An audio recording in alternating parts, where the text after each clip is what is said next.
السلام عليكم guys dadkayga ila socdo waa ogtiin inaanu fasax ku maqanahay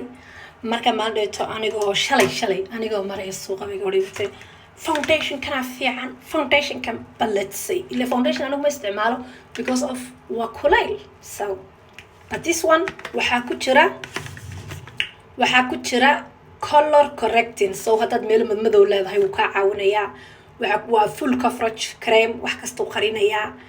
hydrating jirka wuxuu siinayaa calashan hydrating buu siinayaa master anti aging iyo concealer waxa ku jira SPF protection okay SPF FPS UVS baa ku jirto so let's see what it can so sidaas weeyay waxa soo iibsaday colorka ugu madow ee ay hayeen oo la dhaho deep so let's try maraba wax badan because jirkaygu waa clean waana clear so dhibic yar inta I think inta inaan ka badinaynin intaas ayaan bal hadda ku blend gareynaya farahayga waliba dee waxna sanburushina sito uguma sitala galin dee waa dhinaca kabood dhex kabood baa la dhahay bal hadda sugaan blend gareeyay ku soo noqon inay iga cadiyaan malanay hogayga adooga la gubde nasuya yeah والله بالله guys waxaan faraha ugu marsanay idin sheegay because of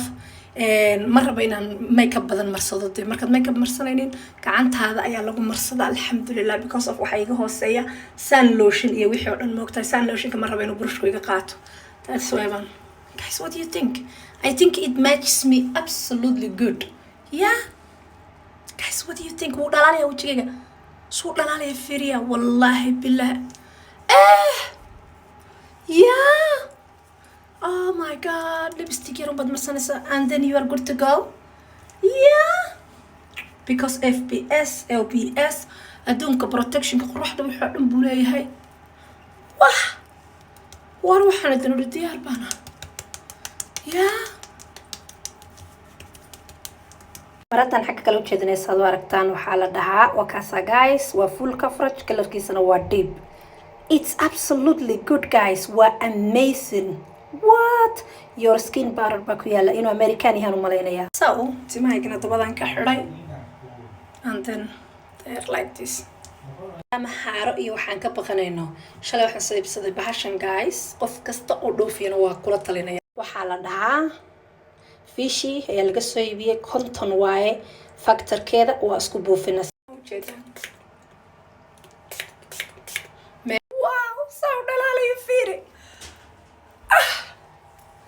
Sasa yara oranaysa it's